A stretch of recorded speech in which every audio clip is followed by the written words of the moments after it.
It's a very nice turnout. Thank you very much for coming tonight to this, what I hope is going to be a wonderful presentation. My name is Vadnie, and I have been working with Susan and Stephanie for quite a while getting this PowerPoint ready, and the suggestion came down to would I be willing to be a part of the show too, and I agreed. So I'm going to do a little bit of a preface of what happened in Bismarck in the early years before this building was even built. So you'll be able to even get a better idea of where Bismarck was as far as performance facilities and those kinds of things. And then I will introduce our presenters, and they will finish, and then at the end we will get a nice tour of some of the things that you'll be able to see that we'll be talking about. When we were first changing our name from Edmonton to Bismarck in 1873, the following year in 1874, Bismarck became incorporated as a city. Then Dakota Territory made the decision that they were going to move the capital city from Yankton, which was in South Dakota now, and Bismarck in 1883. So that brings us to what was going on in Bismarck in 1883. And the first thing that happened was they were looking for some sort of performance venue. And as a result, in that same year in 1883, they built a building called the Athenaeum. And it was on Main Street between 7th and 8th Street on the north side of Main. And it was just a great big huge rectangular building. And it had, when you had performers, they were just on the same level as the audience. So they would be kind of in the center or toward the back when they were performing. A local event that might have taken place or did take place there was a Bismarck band concert under the direction of a man named Thomas Poole that was the director of this little band. So you can see that they're right smack dab in the middle of the Athenaeum.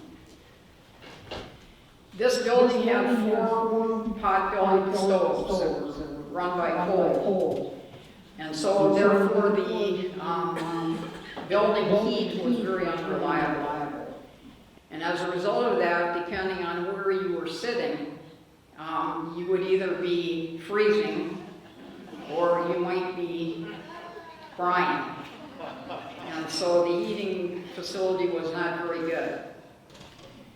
On May 13th, 1907, that building was changed its name to the Bijou, and it became a little bit more of a venue for things like vaudeville, music, concerts, and then eventually motion pictures. The silent ones were held there also. And I hope you have the money to come to this, because it would have cost a whole dime. Then in 1912, the city fathers made the decision that there should be an auditorium here. And they were going to spend $35,000 on this building. And that would be close to the equivalent of almost $1 million today. The construction on this building was completed in 1913 and is at this same site. So this is the building. It's been here since 1913. And in 1976, it was given the status of being on the National Registry of Historic Places. This building was designed by a very important local architect by the name of Arthur Van Horn.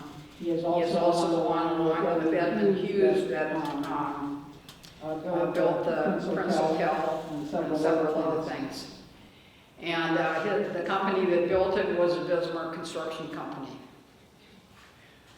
You can about imagine that Bismarckers were busting their buttons about this beautiful venue that they had now, and beautiful inside and out. On the evening of January 19, 1914, they had the very first event here in the, what was either called the Bismarck Auditorium, or it was called the City Auditorium, or it was called the Municipal Auditorium. So it went by several different names. And that night featured the operetta Robin Hood, which was very popular at the time. It starred the Metropolitan opera singer Bessie Abbott in the main role of Maid Marian. And although the tickets were about $18 a performance to be on these box seats here, that was a huge amount of money in those days. They were sold out for the duration of the time that was on. Also, before World War I, there was a lot of companies coming and going, doing presentations and performances in this venue at that time. The Bismarck Auditorium was also a venue for local talent. And you all recognize this man, the music man of Bismarck, Larry Larson. He did a lot of musicals and things here in the auditorium, but he also conducted the very famous and long-running, for 65 years, the Handel's Messiah that was held here. You'll hear a little bit more about him later. After World War II, things started to look run down. It was starting to get a point where it was getting old. I should say she was getting old. By the 1950s, it had fallen into quite a bit of disrepair. The symphony orchestra, the first symphony orchestras that were here, they were competing with the noise that was coming from the heating system. So all the gremlins from the Athenaeum must have come over here with the heating system making so much noise. And sadly, at that point, then they were starting to talk about tearing down this beautiful building. So that would have been a very sad thing. But they went on, and after the death of Belle Mehus, who Susan will be talking a little bit about later, she died in 1989. The city of Bismarck thought it appropriate that they name this facility the Belle Mehus Auditorium. Good choice. Just a question, anybody in here take piano lessons from Belle Mehus? Oh, look at that. All right, yay! Cool. That's so good. I love that. Another one of the friends of music, a woman by the name of Lois Swanson, whose daughter you'll hear about a little bit later. She's the one who kind of made the nickname of the Belle official, and now it's been used. And if you say the Belle, everybody knows what you're talking about. There is only one way to describe why we are back to the beauty of this facility, and that's back to its glory. And that has to be because of one of our speakers.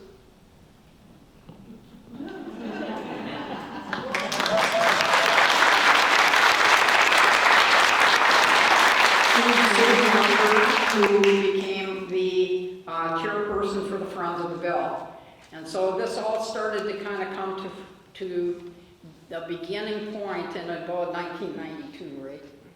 And the Friends of the Belle were formed, and she became the chairperson for that. And we also are going to have a guest presenter tonight that I didn't know about till yesterday, so she will introduce Tom a little bit later. Okay, so I'm going to introduce two people. Steph's going to sit there and look cute.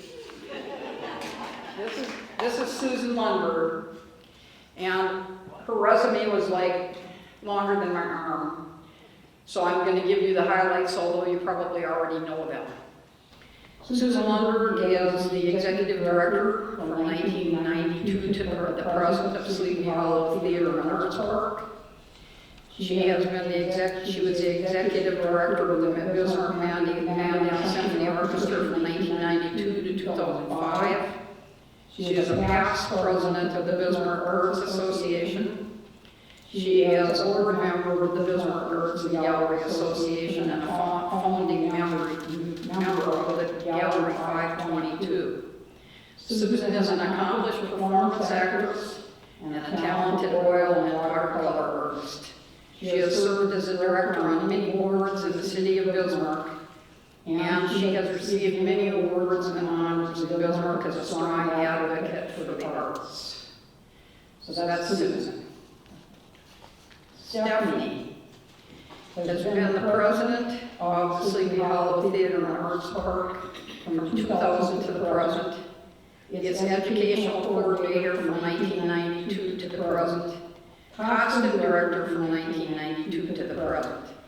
She has been a member for more than 30 years of the Bismarck Mandan Symphony League. She is a board member of the Bismarck Arts and Galleries Association and the other founder of the Gallery 522.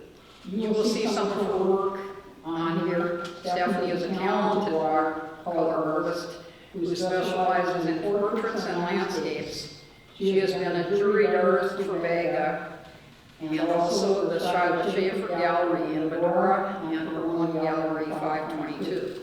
Stephanie has also received many awards and honors in Bismarck as a strong advocate for the arts. So please give a warm welcome to my friend Susan and Stephanie and the box seats, and then she will introduce them all. Thank you.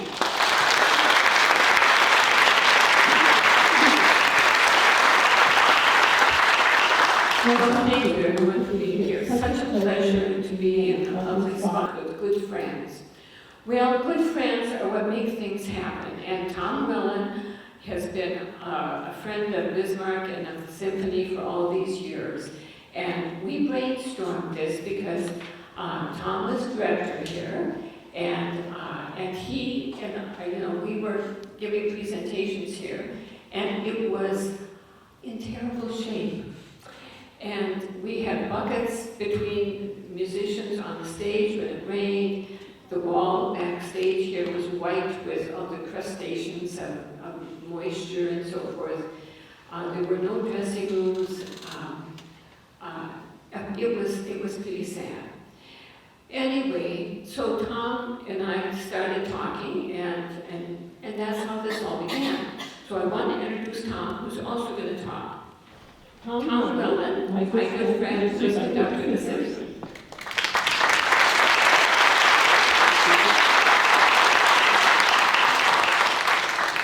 I want you to say this all began because when we were together, we were working. We have a wonderful violinist here. Yes, let me do Belle first. I'm sorry, thank you. Okay, Belle was born in 1896. Not too many people you can say that about. And she grew up in Brinsmead, which is about 30 miles west of the Devil's Lake. And she was obviously very talented. So she went to the American Conservatory of Music in Chicago, and she was good enough to have fabulous teachers who wanted to teach her. And among those were Louise Robin, and those of us who took piano lessons from Belle remember Louise Robin wrote many of the books we had in the beginning. And Adele Ostaoa. Now that name is important because Adele Ostaoa opened Carnegie Hall with Tchaikovsky as a conductor, and she was the opening pianist. And she became Belle's teacher. So, and Adele Ostaoa studied Liszt. And so any of us who have taken from Belle, and I wish we had been better at it, we can trace this lineage back to Liszt.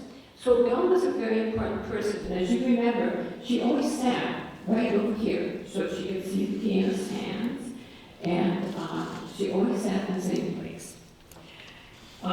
She established her studio. She was first of all in Chautauqua, which traveled around all over the country for 4 years. And she talked about that often, that, you know, people she met, and of course, this was before television, you know, everything. So this was the entertainment, and they had class and entertainment, and Belle was one of those. Now, I always think of Belle as an older person, but she was pretty sharp looking when she was young. There was a wonderful portrait in her studio that has her kind of with her leg up on the piano bench, and she's leaning over to the music. She had bobbed hair, and she had silk pajama pants on. So, I mean, not what you would usually think, but she was very sharp, very sharp. So in later years, when my daughter was taking piano, and after Stephanie and her son was taking piano, Belle asked me if I would accompany her on trips to New York and to this society and to Metropolitan Opera and to when they were in Minneapolis. And it was a great honor and it was great fun. And she was full of fun. She was no one to mess with, but I had always had Rita Johnson, Rita Murphy. We had some teachers who did not mess with. And so she was lovely. And it was like being with a celebrity. After the opera, we went out, you know, at 11 o'clock at night. People ate. That's when the opera singers were just coming off the stage and hungry and so forth. So the conductors and so forth all paid homage to Belle because she was one of 3 people in the whole United States who had never missed an opera. 284 performances in Minneapolis. Every night we went. And people came over to her, and Miss Mehus, how lovely to see. And they'd sometimes kiss her hand, or shake her hand, and so forth. And she knew them all. She also taught me a lot about being prepared, because as many times as she had been to the opera, before every show, or before we left Bismarck, I was there for weeks ahead of time, and I read about, and Belle's eyes were not very good by then, and read about the conductor, about the singers who were going to be on stage, who was designing the set, the costume designer. So when we went and sat in the front row, always the same seats, just like she did here, you know, she would say, "Now explain the set to me," and so forth. So I gave her the whole layout. And so we were very well prepared. And we also went over the story. As many times as she saw the opera, you know, remembering things. We also went to art museums, which I thought at the time was kind of unusual because Belle couldn't see. And she says, "Explain this painting to me." And of course, we grew up in an artistic home, so, okay, the sun is coming in here, and it's got this, you know, blend and water or whatever. Anyway, I would describe it, and she says, "I can just see it." Now, Belle was more than a musician. She was an artist. And in her studio here, if any of you remember, she had her wall plastered with painting, with photographs, signed photographs of very famous people. And one of them was Albert Schweitzer. And I recognized him. I read a book about him. And I said, "Belle, where did you ever meet Albert Schweitzer?" And she said, "In Aspen." And he was here raising money for his missions in Africa. And of course, he was a terrific organist and musician. So Belle opened up worlds, I think, to all of us. Here we were in Bismarck, but we had this international sort of feeling about it. And Belle never felt that anything was holding her back here. And just like the rest of us, that we could do whatever we wanted to do and meet people. And she had met Sir John Gielgud, and just all kinds of interesting stories. So it was such a pleasure to be with her during those time periods.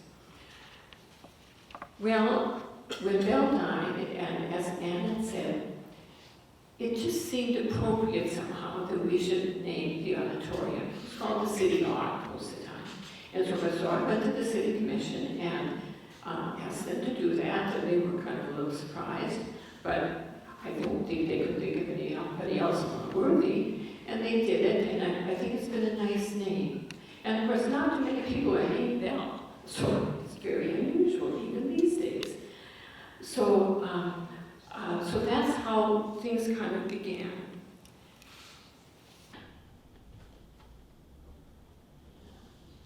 Well, I wish we'd taken more pictures. Underneath here, there was the most gigantic furnace you have ever seen. Huge! And it took half this whole area. And it was like something on a Phantom of the Opera. You see these lovely ceiling circles with lights above them. Those are big fans, and that was the heating and cooling system at the Belle, because there's kind of an earthen area all the way around the outside of the Belle underneath the ground, and so they would push air through there to cool it off, and then bring it down up here.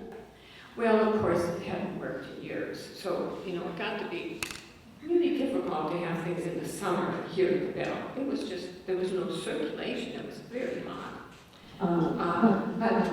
So we started thinking about what to do, and we had Tom had invited the wonderful artist, Wellin, to be here as guest artist. She was Norwegian, and she had just had a baby, and so she was traveling with her, and so she had a young woman with her who happened to be Miss Norway. And so, Miss Norway was seeing the world with Rocket. And they were here, and there was a dressing room over here, which was a guest dressing room. And you would have to see it to believe it. There was one light bulb, there was a little narrow table, there was an open toilet, and a freestanding sink. And of course, plasters falling off the walls, and it was pretty sad. Anyway, she was playing her violin, the Stradivarius, and she had to open it on the open toilet. Well, that was just this final straw. I just thought, this is going to change. So anyway, and of course Tom knew how bad this facility was. The symphony was probably the last organization to even use the Belle, because Tom and I had personal keys to the auditorium. Nobody else used it. So that's how we started, and we started talking about, trying to bring it to people's attention. It was sort of a no-brainer. I mean, yes, it's a wonderful building, and it's built very much like Carnegie Hall. The original Carnegie Hall did not have much of a reception area either, and neither did this facility. But it had wonderful acoustics, and if any of you, I know you all been here for concerts.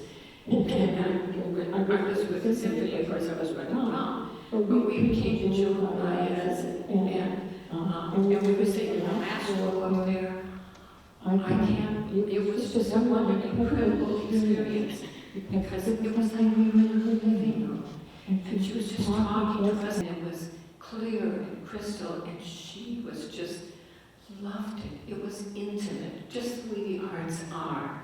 And so it was a nice experience for us to have that experience as well.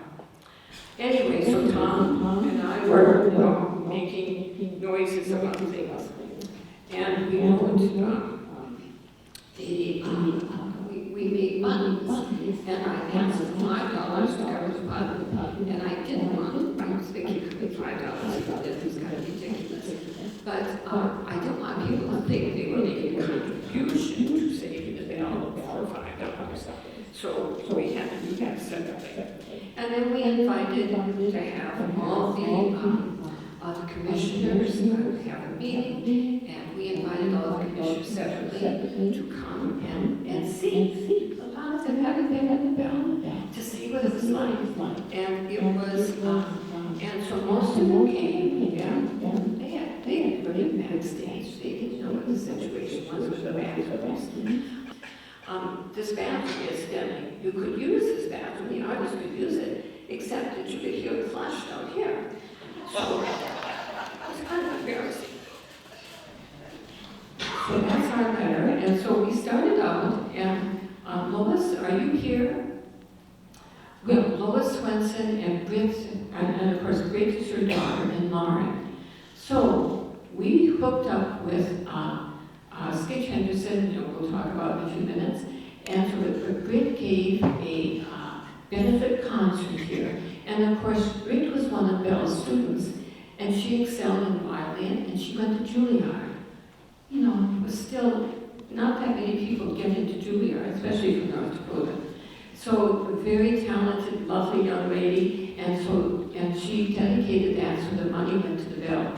And I should say, we established grants at the Belle. We're starting it with the symphony, but I did not want people to think that the symphony was socking away this money. We had a separate account, a separate, everything, so that money went there, and we were all working together. This is our list of people who supported this issue. I really didn't run across, hardly anyone was ever against it. And so on the left-hand side, you can see all the, these are all kinds of organizations that were for it, the Chamber and CBB and, everybody did that. And then these were individual names of people who paid their little $5 to have their, to have a button and to be included in this. And then Tom Wellin wrote one of the letters to candidates supporting it. And one of the main issues was that it did not raise any taxes. It was a sales tax issue where the sales tax money was used for this. So it was really a no-brainer. And so we started out, just telling people about that. And they had a kind of a telephone pole. And they predicted that the Belle would probably win. Well, we kept writing letters, some more letters, and these are Belle, the landmark worth keeping. We had all kinds of Peach Johannesson, remember her from Dakota Bakery, fixing up the Belle. Peter Selko was the editor of the paper, publisher. He was very much for it. Our father, Robert Bud Lundberg, was very verbose about it. And Margaret City did it.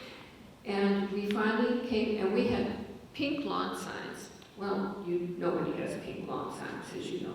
So we did stand up, and we chose that kind of color because that's what a lot of the old style opera houses were.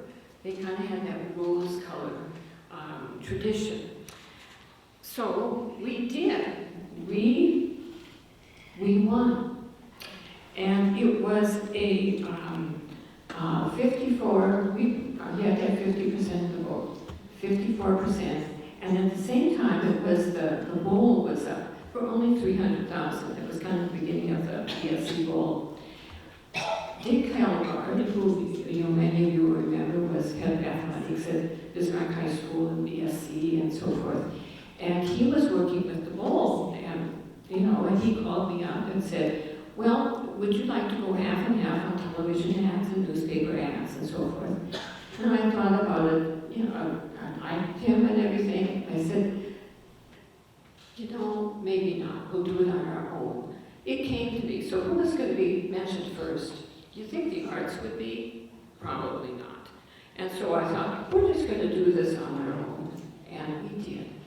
And of course, the bowl, look at what it is now, and so forth. But it passed in the next election, and they put it together with street lights and fire hydrants, and it was a no-brainer, of course. Well, so we put it out to bid, and the bids came in over $2.5 million. So there was a to-do, and it was a couple $100,000. That was a lot of money then. It was still a lot of money, but it was really a lot of money then. And so it was just going to be scrapped. And so Tom and I, got people together, and we just kept going and asking, seeing what we could do. we did want to, so you'll know that this is an elevator that goes down and up. Remember, there was always an orchestra pit here in the old days before renovation, but there was no way to get to it. The musicians had to walk down the aisles with their instruments to get in the orchestra pit. So we made an entrance down there, and besides, it's kind of dramatic coming up from below there. So we wanted to make it so it was a little more theatrical. And of course, so lots of things happening there. Yeah, Tom wrote a letter. We had lots of letters from people. It was hard to find people who didn't think it was important. Well, one of them, and I should say Bill Sorensen was the mayor. Bill was very supportive. He believed in things, and he would, so when this came in over bid, I read, we knew him. And I went to school with him, Stephanie, he was in Stephanie's class, and so forth. And so we kind of talked all together, and he said, well, if you can, I think I can find some money, and some federal money, if you can raise some of this money, as friends in the bill. So we started in, and I took David Davis to lunch, and you may remember David Davis. He was the brother of John Davis, and David never married. And so he was not used to letting go of money easily. So I asked him for $25,000, and he fell off the chair. And so I thought, I knew he could do that, and he did. And so his name is there, it's just wonderful. And then my father, Dad had a stroke by then.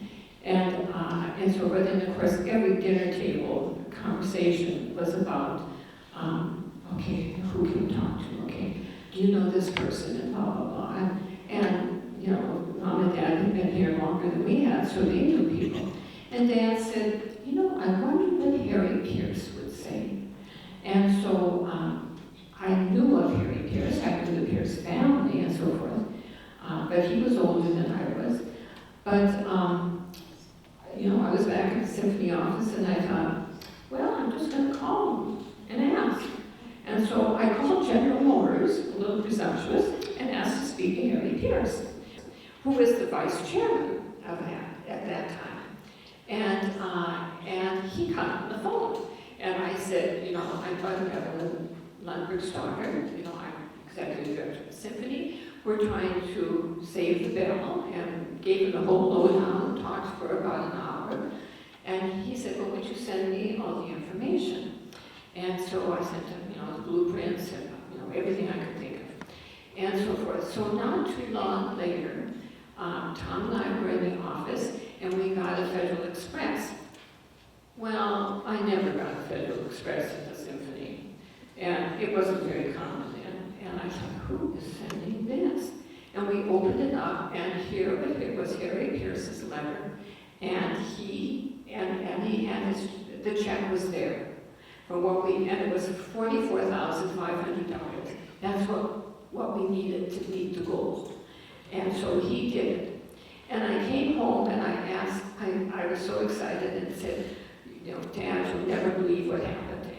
And he says, well, let me tell you, I had a dream. Now, Dad was not going to have these dreams, but he said, I dreamed that Harry Pierce was in a glassed-in room, and it was, when there were all kinds of men there in suits and so forth, and Harry came in and he says, well, my hometown wants to do this, and he says the other guys were saying, oh, I suppose, Harry, you want to help your hometown. And they were kind of teasing him and this and that, and they did it. And that's probably exactly how it happened, because that's the way things do happen a lot of times. And so that was a great thing. We also had letters. Here we are, and we raised $90,000. Kids bidding on how many pennies were jelly beans were going to jar. There's a whole list out there. All kinds of businesses make contributions. Those were the two large contributions. But people gave smaller amounts, and it was a real grassroots effort. And then Bill Sorensen made sure that the city matched it, and that's how the Belle got built. So it was, and you know, it never had a reception space. You know, you were either in this building or you were out of it.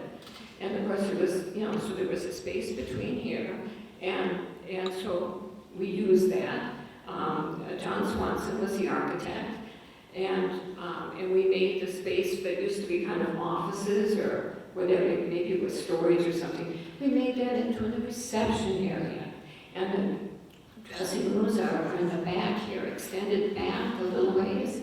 As you know, when an orchestra was here, the back wall was even a little closer than it is now. But anyway, people had to put their coats and their violin cases, you know, to the side. There was no place to be. You just kind of went 2 steps to be on stage and off. So, you know, making some space and putting in seats that were, you know, historically correct.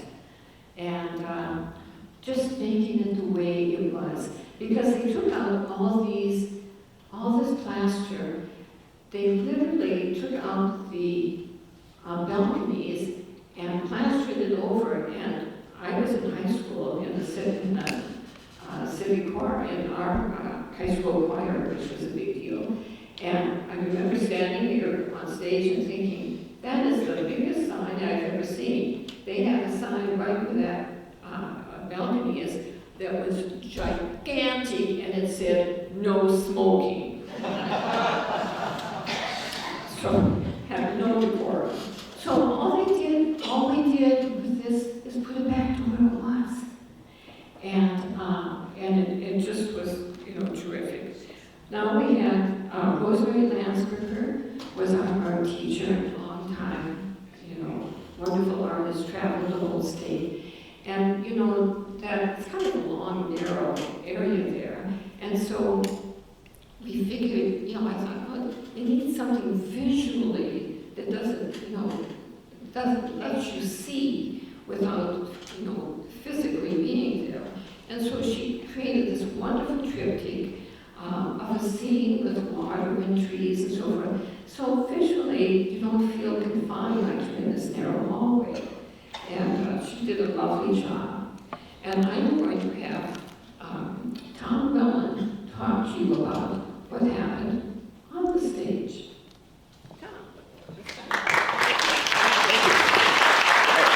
Thank you very much. And you know, it's a real for me and for all of you to be here.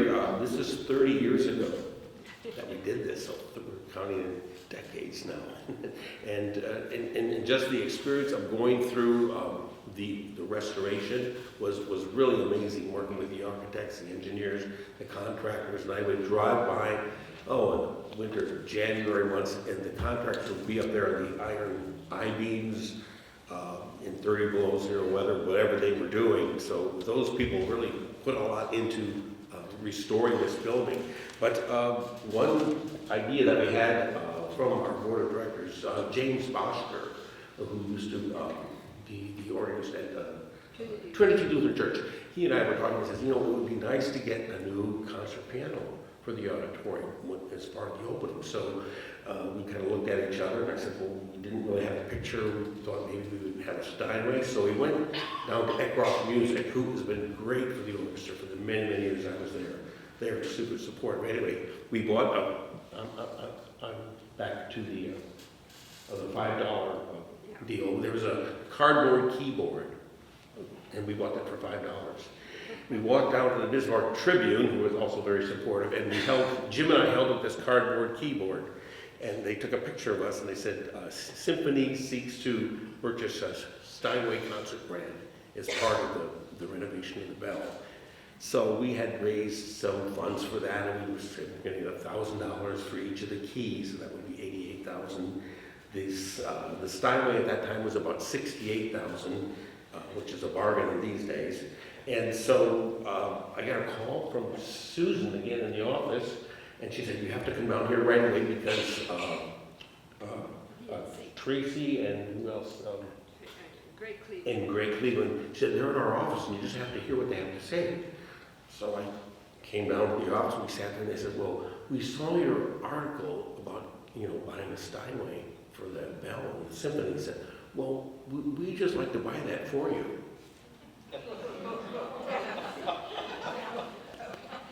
They said, well, we think, that'd be a great idea. so I said, well, we've already raised some funds for the piano. He said, why don't you just keep those and use those, to buy other things that are going to help support it. Okay, so as a result, we bought a Grimaldi Italian harpsichord, which is almost as long as a Steinway. I think it's 8 or 9 feet long, and a studio piano from Eckroth Music, which I believe is here, is used backstage and for the artists and so forth. And then, the Steinway instruments are each of them made by hand, and it takes months and years even to make them. Steinway, I think at the time, made about total maybe 700 pianos, and that included all their pianos a year, and they made about maybe 150 concert grands, whereas another piano manufacturer that does things kind of on assembly, and they make 7,000 instruments a year. So anyway, I got a call from, I think it was Ray, he said, well, this is a special piano. Why don't you go there to the Steinway factory and just pick one out? That's going to be the right one. I said, that'd be great. He said, well, do you want to take anybody with you? I said, well, how about the Steinway piano, what was it? It was a committee. I think there were 5 people. He said, well, why don't you just get the airplane tickets and hotel reservations, and we'll pay for that. And so you'll go there for a few days. So thanks to BNC National Bank, because the committee, myself and Jim Bosker, Susan was there, we not only got to select from 5 of these concert grands that were in this big room across the street from Carnegie Hall, but they took us to the factory so we could see how the pianos are made. And the lamination is over 21 pieces of laminate, and it's twisted. It's shaped by hand with these vices that were used hundreds of years ago, brought over from Germany. And there's a guy with a pipe in the corner, and he doesn't say anything, and there's this huge, like NFL players, twisting these things, and he's listening to hear how the soundboard is doing, or the frame's going to do, if it's going to crack or whatever. So he timed every motion. And the hardest part, in case you want to know, is right when they get to the end where all the keys go out of the high register, because that's where all the splits occur. He says, and then they just make a nice, they turn them into like a bookcase or something. So anyway, and then we saw all the fine tuning of the instruments. When the keyboard gets down to the end, they put it in this torture chamber where all these blocks are banging on the piano for like an hour straight. They don't stop. So what's going on in there? They test all the keys and everything, then through the whole process till they have it, detailed by their experts. Every room has there's different floors of the Steinway. So that was just an experience to see their age and their cured and everything. So, and then the loudest part is the grinder's room, where they take that the cast iron or whatever it is frame of the piano, and the machines are grinding it down just so it fits individually to each of those frames that are made. So then we actually had the pianos in a selection. There were 5 concert grands, and we had the concert artist Eduardus Halim was there, Andre Michel Schub was there as well, Skitch Henderson, and then the people on the committee. And they played on each of the 5 pianos. And you would be amazed how different, how unique each instrument sounds, because they're handmade. And we picked the piano we felt best for the concert hall. And honestly, it's better than anything the Minnesota Orchestra can roll on the stage. The one that's here. It's the quality was just amazing. Some of the instruments weren't as bright or as bold or didn't have the sound that we were looking for. So that was the one that we picked, and we all agreed on it. So they wrapped it up, and it arrived in the back of a truck here.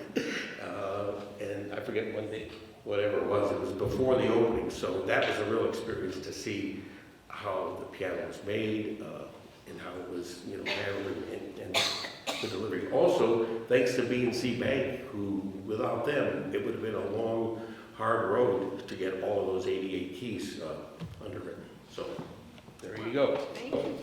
Yeah.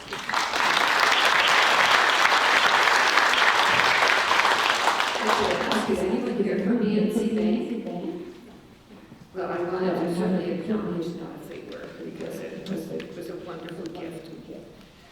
Well, Sketch Henderson. So Maren Swenson, our hometown wonderful family, worked for Sketch Henderson.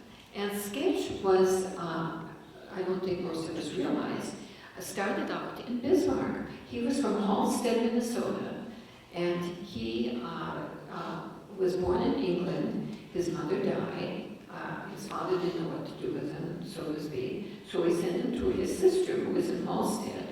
And remember the Upgrand store, it was a very nice dress store here in Bismarck. The Upgrand girls grew up with Sketch. They played with him. And anyway, so he grew up, and then he said, well, he didn't get along with his aunt very well. And so he ran away from home. He said, when he was like 13, and he said, Sketch, we wouldn't let our kid out of our sight at 13. And he said, well, it was the Depression. Things were a little different then. And so forth. Anyway, he came to Bismarck, and he was underage, and he played at the GP Hotel, the bar.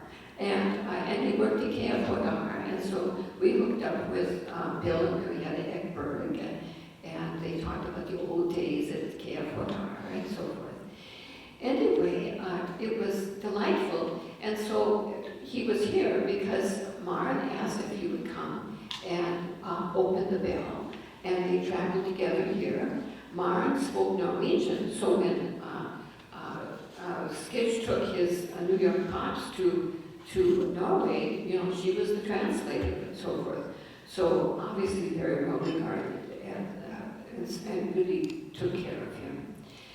So he was here, and he conducted the first concert here, and with pianists, with New Steinway, and we had big signs outside and everything. And this is the painting that, it's nice to have artists in your family. I said, Stephanie, I think that you should do a painting of the Belle. So she did this renovated painting of the Belle, and we made prints of it, and we gave it to everybody who came to that concert that night.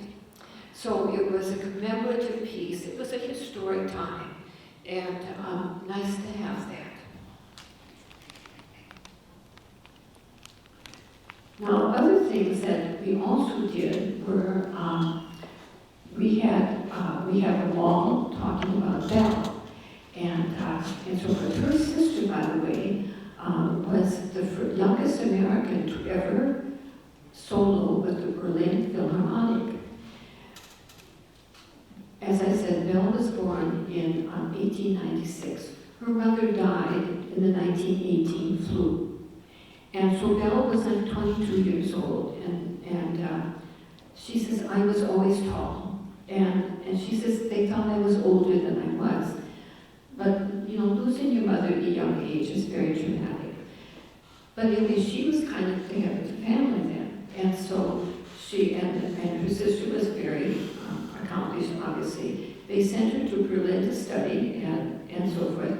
And Belle said, the sad part is that, we kept her there a couple of years, as she said. We didn't have enough money to keep her there. So, she had to come home. And years later, Belle traveled to Berlin, and she was on a bus tour behind the Iron Curtain. And she wanted, I asked the bus driver if they would go over a couple blocks, because that's where she lived, or the concert hall was. And of course, they didn't do it at all. But anyway, interesting stories of Belle's growing up. Anyway, so now we have this lovely area, and that's right out here, for who Belle was and is. And there's all kinds of old Bismarck names, and then this editorial that's right here was talking about, now that the Belle is done, look at all the things that are happening. So Tom got all kinds of people together, and I really mean a cast of probably 75 to 100 people. And we did Peer Gynt, never been done since. And we had the Bismarck Band and Civic Chorus singing, we had soloists, we had a Faith Call, of course, we had It was absolutely stunning. And and of course, Peer Gynt is kind of the odyssey of the poor boy who, isn't doing well. And sees the light, so to speak. So it's a very old, and Ibsen's music was just stunning. So, there's been lots of good things that have happened as a result of the Belle renovation. We also wanted to recognize Clarion Larson, because of course he conducted the orchestra, was here long before any of us. And so we named the atrium. So this atrium out here is named in his honor. And he and his wife were here, and that was wonderful. Then we started Christmas at the Belle. And we started that right after the renovation, and we did it for many years, realizing that there's a lot of people who have never been here. And the kids have never been here. And so it was a free thing, like about 5 o'clock in the afternoon. We'd have choirs from each pick the different choirs in different schools every year, and an orchestra from a different school, and have a short program. And then we would all gather in the atrium, sing Christmas carols, and kind of like, they do it in New York, light the Christmas tree. And it was lovely. And you can see that some of the pictures, we had a huge tree, and they don't do it anymore. I'm sorry to say, I got a call one day, and they said, when are you coming to pick up all your Christmas decorations? And I said, am I picking them up? And they said, well, yes, you are. So that was the end of Christmas at the Belle. So, but we did it for about 10, 15 years, and it was a wonderful thing. It was free, and you can just see lots of people, and there's still a lot of kids who have not been in the Belle. And as you all know, you have to have opportunities, you have to be exposed to things, or you don't even know they exist. People drive by this building every day, and they have no idea what's inside, and what a gem we have. We've also had tea at the Belle, and we've had New Year's at the Belle. Look at how magical it was. We served dinner here, and then we danced. And it was, you think, well, you hear about this in Carnegie Hall or in some great symphony halls, and you're thinking, well, we could do that here in Bismarck. It was charming. It's lovely to make things happen that wouldn't ordinarily happen. Well, do you have any questions? Oh, yes. Shane Balkovich, and you know that he's this fabulously talented web-playing artist, was kind enough through the Current Events Club, of which Ann Vadnie and some of us are members, to have Stephanie and myself pose in our boonots. And I learned how to embroider from my grandmother, and so forth. So I've embroidered boonots for Stephanie and me, and we go up to the Who's Fest, and we're keeping things alive, the traditions. And so that is in the atrium here. You'll see that, along with some, other recognitions, and it was so kind of them to do that, and we're very appreciative. Well, yes. The decision to end the Christmas event. I don't know the whole story even now. The woman who called me, I did not know, and it was just a voice, and she says, when are you going to come and pick it up? And I had no idea where it came from. And we did have, I think I skipped over that, here we raised, the city had nothing to do with the vote. We, did ads and, made all the money and so forth. So I thought it was appropriate, at some time later, when we were doing our free event, our little 2-hour event, and so forth, that we would go to the city commission and ask them to waive their fee, and so forth. And they viewed us just like everybody else, and they could not make any exceptions, and so forth and so on. And they turned us down, and so forth. So I always thought that was interesting. Nobody else could say they saved the Belle, and so forth. But we were paying, $400 or $500, and, we weren't making a dime on the event, and so forth. So, anyway, it was, you can't understand how some people think. But it was all worth it. So we have this wonderful facility, and everyone, Tom comments on that too, everyone who comes here is just, as Skip Henderson said, you save this, he says, most of these buildings are gone.